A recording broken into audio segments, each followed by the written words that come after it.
Full action में ईरानी air defence, धमाकों से दहला तेहरान। अमेरिका और इजराइल जिस तरह से दावा कर रहे थे कि उनका ईरान युद्ध पर पूरी तरह से कंट्रोल हो चुका है, वो ईरान अमेरिका और इजराइल के लिए नासूर बन चुका है। पिछले 18 घंटे में ईरान ने अपने सभी एयर डिफेंस सिस्टम अब फुल एक्टिव कर दिए हैं। कुछ रिपोर्ट्स में दावा किया गया है कि तेहरान में कुछ रहस्यमयी जोरदार धमाके हुए हैं। खुद IRGC ने भी माना कि इन धमाकों के पीछे दुश्मन हो सकता है। खबर है कि इजराइल के सैकड़ों जेट ईरान पर हमले को तैयार हैं और अमेरिका के इशारे का इंतजार कर रहे हैं। दावा यह भी किया जा रहा है कि अगर ट्रंप ने ईरान को अगले 7 दिन की जंग में नहीं हराया तो ट्रंप के लिए लंबी जंग बहुत मुश्किल हो जाएगी। हम आपको दिखाने जा रहे हैं कि 39 दिन की जंग में अमेरिका ने अपनी कुछ मिसाइलों के भंडार 73% तक इस्तेमाल कर लिए हैं, जिसकी वजह से अमेरिकी सेना पर जबरदस्त दबाव आ गया है। अमेरिकी सेंट्रल कमांड ने हॉर्मुज के समुद्री इलाके में 3 विमान वाहक पोत समेत 16 युद्धपोतों को ईरान के खिलाफ उतार दिया है। वहीं कुछ खबरों में दावा किया जा रहा है कि ईरान ने रूस और चीन की मदद से अपनी मिसाइलों से हमले की पूरी तैयारी कर ली है।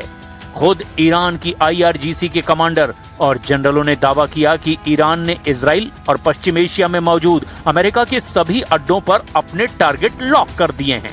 इधर पाकिस्तान में वार्ता न होने से बौखलाए ट्रंप ने अपने कमांडरों को सीधा आदेश दे दिया है कि अगले 7 दिन में हर हाल में उन ईरानी कमांडरों और जनरलों का सफाया कर दो जो वार्ता में बुरी तरह से बाधा बन चुके हैं। अमेरिकी मीडिया की रिपोर्ट्स के मुताबिक IRGC के मुखिया और अघोषित ईरान के supreme leader major general Ahmad Vahidi को अब राष्ट्रपति ट्रंप हर हाल में मार देना चाहते हैं, क्योंकि उन्हीं की जिद और तानाशाही की वजह से वार्ता नहीं हो पा रही है। कुल मिलाकर ईरान अमेरिका और इजराइल से आखिरी जंग की तैयारी कर चुका है।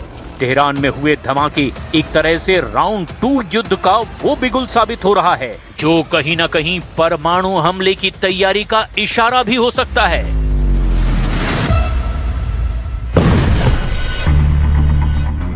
तेहरान में धमाका, ईरान को हराओ या भागो। क्या तेहरान में हुए जोरदार धमाके अमेरिका और इजराइल की तरफ से राउंड 2 हमले की शुरुआत हैं? कुछ रिपोर्ट्स में दावा किया गया है कि इस वक्त खाड़ी के कई देशों और इजरायली अड्डों पर 75 से ज्यादा अमेरिकी सैन्य विमान और जेट ईरान पर हमले के लिए पूरी तरह से तैयार हैं। खबर ये भी है कि हॉर्मुज ओमान की खाड़ी में मौजूद अमेरिकी नौसेना के युद्धपोत अब नई और घातक मिसाइलों से लैस हैं, जिसमें कई तरह की नई मिसाइलें, टॉर्पीडो और ड्रोन भी मौजूद हैं। हम आपको बताते हैं कि इस वक्त ट्रंप क्या कह रहे हैं, इजराइल दावा क्या कर रहा है और ईरान किस तरह से पलटवार की धमकी दे रहा है। राउंड 2 हमले को तैयार अमेरिका, पहला टारगेट जनरल वाहिदी। अमेरिकी सेना ईरान के खिलाफ नए सैन्य हमले की योजना तैयार कर चुकी है। पेंटागन हॉर्मुज स्ट्रेट, दक्षिणी अरब खाड़ी और ओमान की खाड़ी में ईरानी सैन्य क्षमताओं को निशाना बनाने के विकल्पों पर विचार कर रहा है। CNN की रिपोर्ट के मुताबिक अमेरिका खास तौर पर ईरान के इस्लामिक रिवोल्यूशनरी गार्ड कॉर्प्स यानी कि IRGC की फास्ट अटैक बोट्स और माइंस बिछाने में इस्तेमाल होने वाली जहाजों को निशाना बना सकता है। ईरान की नूर न्यूज और मेहर न्यूज एजेंसी ने बताया कि तेहरान के कुछ हिस्सों में हवाई रक्षा बैटरियां सक्रिय कर दी गई है।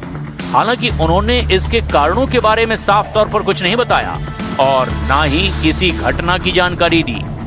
इधर दूसरी तरफ इजराइल के रक्षा मंत्री इजराइल काट्स का कहना है कि इजराइल ईरान के खिलाफ युद्ध फिर से शुरू करने के लिए तैयार है। उन्होंने ये भी कह दिया कि उनका देश अमेरिका से उस देश को पाषाण युग में लौटाने के लिए हरी झंडी का इंतजार कर रहा है। काट्स ने एक वीडियो बयान में कहा, इजरायली सेना रक्षात्मक और आक्रामक दोनों ही तरह से पूरी तरह तैयार है और लक्ष्यों को चिन्हित भी कर लिया गया है। काट्स ने ये भी धमकी दी कि जब हमला फिर से शुरू होगा तो ये अलग और जानलेवा होगा। ערוכה לחידוש המלחמה מול איראן. צה"ל ערוך בהגנה ובהתקפה ומטרות מסומנות. ממתינים לאור ירוק מארצות הברית, בראש ובראשונה כדי להשלים את חיסול שושלת חמינאי, יוזם תוכנית ההשמדה נגד ישראל ואת מחליפי המחליפים של מנהיגות משטר הטרור האיראני.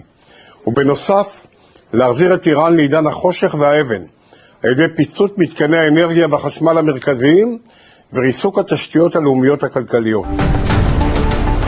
कुछ रिपोर्ट्स में यह भी कहा गया कि अमेरिका उन ईरानी सैन्य नेताओं को निशाना बनाने पर विचार कर रहा है जिन्हें वो स्थायी शांति वार्ता में बाधा मानता है। खबर है कि अमेरिका सबसे पहले ईरान में सत्ता का केंद्र बने मेजर जनरल अहमद वहीदी को मारना चाहता है ताकि वार्ता की एक बड़ी रुकावट को दूर किया जा सके।